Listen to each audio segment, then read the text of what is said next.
Hello, I want to make a quick video because next month on February 28th will be a 5 year 5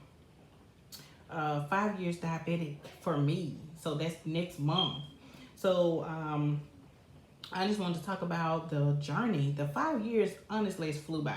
Like when I look back and I thought about it, like really it's been 5 years. That's a long time.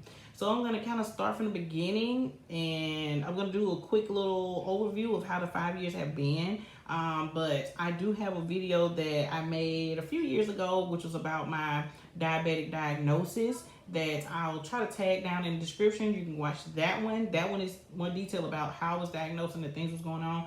But so I started out as I was very sick, did not feel well at all. I ended up going to the ER. They told me I was diabetic. I was in the hospital for 5 days on an insulin drip.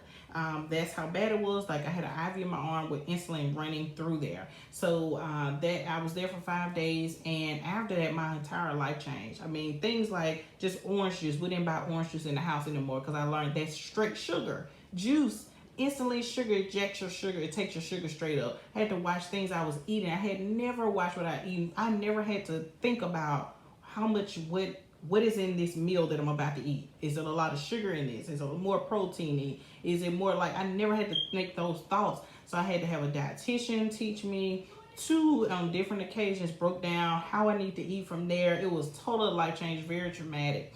My kids were very small. They called me in the hospital. They were crying like no one. My mom was up there. Husband was there every single day. It was a difficult time. Diabetes is not the joke that people make on saying, "Oh, that looks like diabetes on the plate" when they see a sweet dessert. It's not a joke. It has several complications. It can lead to heart disease. It can lead to you dying early from complications of the diabetes. Let's say you hit your foot on something. Your foot may not heal as fast because you're diabetic, and then that can lead to you never to get your foot amputated. When I get pedicures, I have to tell them, "Hey, I'm diabetic. Don't be rough on my foot," where they are just kind of doing people's feet in a normal way. They have to use caution on me. My skin is softer. I can bruise easier because of my skin. It's different things. I can go on and on with diabetes complications. So there's always top of mind for us. Your kidneys, your livers can be affected. All of that from your blood sugar. Well, when I got out the hospital, had to learn I was on metformin, and I had a mealtime insulin I took every single time I needed to eat, and I had a once a day insulin that I took once a day. So I had one I took once a day, one I took every single time I ate, and there was a pill called metformin that's supposed to help with my body recognizing the insulin in my body and using it the way that it should, because I was insulin resistant. I was diagnosed as a type 2 diabetic, meaning you can exercise and you can eat well, and normally you can improve your sugars to the point where you don't need any medication. Well, within about 3 months, I got on a strict diet. As soon as I left the hospital, very, very strict, I was not eating hardly any carbs. They told me, well, you can eat about 45 to 60 carbs per meal. I wasn't really doing maybe 5 or 10 per meal. Like, I dropped the carbs so much. I ended up, I didn't lose any weight or anything, but my numbers came down drastically to where my doctor was like, okay, you can come off the insulin. Within 3 months, I was off the insulin. Then I stayed on the metformin though. Okay, metformin was tore my stomach up. Like, if you ever heard anybody talk about metformin, it makes you run to the bathroom. Like, it's horrible on your stomach. So I ended up telling her I hate the metformin. So I ended up making sure I was getting my numbers. When I was first diagnosed, my A1C, which is your blood sugar for 3 month period, it was 12.9, which is almost off the charts. Now, within those 3 months, I went back and it was in 6.2. That fast, within 3 months of just, that shows you how disciplined, how strong-willed, and how focused I was on making sure that I eliminated things that I felt was affecting the diabetes. No sodas, no juice, no none of that, okay? So, the thing is, you can do stuff like that, and people, I'm in a diabetic group on Facebook, and they post a lot, oh, my A1C was so low, it was so great, I've been doing that. But the thing is for it to be long-term, though. So that's why this video, I'm kind of walking you through the 5 years things and different stuff that has happened, because that didn't last long term. So I ended up being able to finally, our numbers got so good I was even able to get off the metformin. A diabetic newly diagnosed within less than 6 months was on zero medication. Mind you, when I left the hospital, I was DKA, which is a person that when I was diagnosed, I almost would have been in a diabetic coma if I hadn't got myself to the hospital and they figured out what was wrong with me. So it was that bad to go from you almost in a diabetic coma to you on all this insulin, you on all this pills, to going to you on nothing within 6 months. That's how fast I was able to get off of it. So as a type 2, you're labeled that with diet and exercise, you can control your diabetes. So that went about, I was able to go about 1.5 years with no medication. I just watched what I ate. Every time I checked my numbers, boom, numbers was where they supposed to be. My numbers were good. My blood sugar was good. Okay? So then I realized, I saw, well, maybe I don't have to not have sodas. Maybe I can have a little mini soda. Maybe I can have a little mini cake, because I wasn't doing no sweets. So I started easing in things back in. Next thing you know, boom, I had to get back on the metformin. My numbers were back jacked up. I had to get back on the metformin, and I went on the insulin, the once a day insulin. Just as soon as I started introducing that stuff back into my diet. Okay? I got sick of the insulin again because I had to prick my stomach, and I hate having to deal with needles. So I hate the metformin. So I was like, I absolutely am not taking no metformin because it hurts my stomach. I'm only gonna do the all-day insulin. Well, after doing the insulin, I ended up realizing, okay, this insulin alone not controlling my numbers. You know what? I'm gonna have to get back to exercise diet. So this is about year 2-ish. I was back on the medicine year 2. Year 3, I was off again. Diet, exercise. And as you can see, everything I did, it was not lasting long term. On the medicine, off the medicine. On the medicine, off the medicine. It wasn't lasting long term. So I finally ended up realizing, like, something's got to be wrong, because what are you going to do? You're young. You're going to go your rest of your life with this disease. This diabetes does not go away. What can I do to really sustain me long term while I don't have all this going on? Okay, and when your numbers are not right, you don't feel well. I mean, you're sleeping more because you're just exhausted. You're very, very thirsty, which keeps you in the restroom a lot because everything you're drinking, it comes right back out. It's blurry vision, and I can go on and on. It's lots of different symptoms that you experience when your numbers aren't where they should be. So the point is to try to have them where they should be.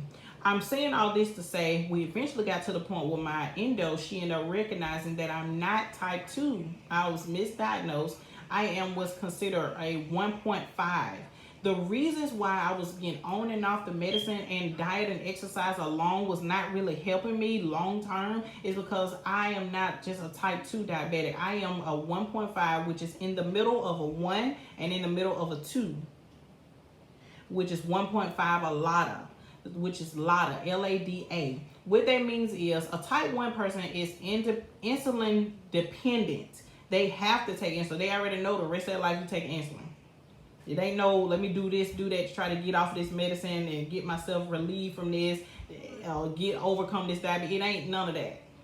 First of all, diabetes never go away anyway. Even if you know somebody that's eating really good because they're diabetic and they've got their numbers under control, they just have it just that under control, but it's still there. It's like putting a lion in a cage. Still a lion in the damn cage. You just got him caged up, you know? It's still a tiger in the cage. You just have him caged up. He ain't went nowhere. So the diabetes is still there. It's just controlled. Okay? So a type 1 diabetic, they are insulin dependent. They're going to take insulin regardless, rest of their life. Every time you eat, even if it's a snack and it's got a little sugar in it, you have to take some kind of insulin to help combat that. Now, a type 2 is supposed to be the textbook version of type 2 is diet and exercise. You can relieve yourself from it, or at least get yourself off the medication and help manage the numbers better.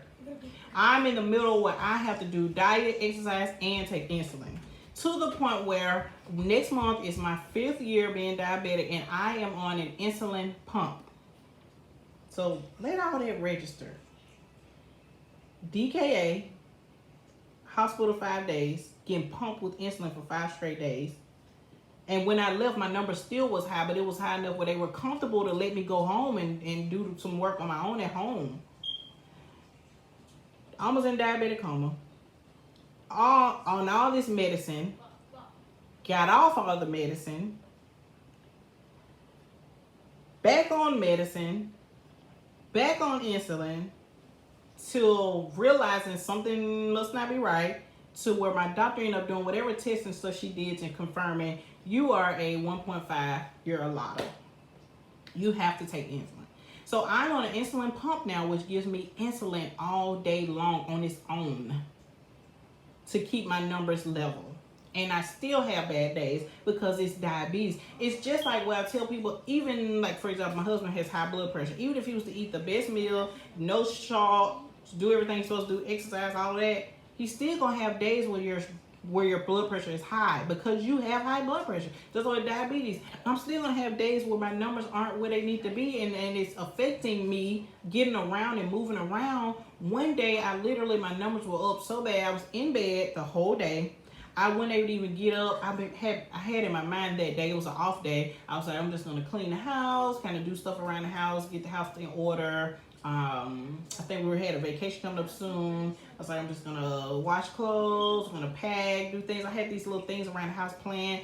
I didn't get to do nothing until I didn't feel better till about 8 o'clock at night. And when I say felt better, I felt completely like myself.